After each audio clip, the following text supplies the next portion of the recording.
በነገራችን ላይ ከ5 ደቂቃ በላይ ሽንት ቤት መቀመጥ ሄሞሮይድስ በሽታ እንደሚዳርግ ያውቁ ኖሯል። በዛሬው ዕለት ግንዛቤ ለመስጠት የተዘጋጀውበት የበሽታ አይነት ሄሞሮይድስ ወይንም በተለምዶ ኪንታሮት ተብሎ የሚጠራው በሽታ ነው። ሄሞሮይድስ ማለት በፊንጢጣ አካባቢ ላይ የሚገኙ ደም ስሮች ላይ የሚከሰት በሽታ ነው።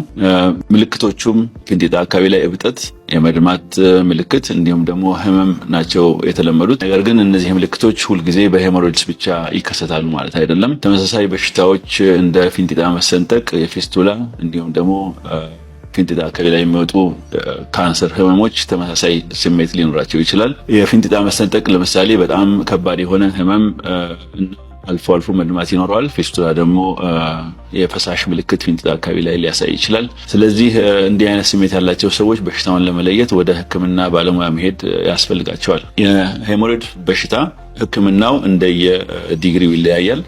አንደኛና ሁለተኛ የምንላቸው መድማትና እንዲሁም ደግሞ እብጠት ሆኖ በራሱ ሊመለስ የሚችለውን የሽንት ቤት አቀማመጥ ባህሪያችንን በማስተካከል ድርቀትን ማጥፋት፣ የሚያለሰልሱ ምግቦች መብላት፣ እንደዚሁም ደግሞ አንዳንድ መድኃኒቶችን በመጠቀም መከላከል ይቻላል። ሶስተኛና አራተኛ ደረጃ ላይ ሲሆኑ ግን እንዲሁም ደግሞ ደም መብዛት ሲኖርበት በቀዶ ሕክምና ማስወገድ ይቻላል ማለት ነው።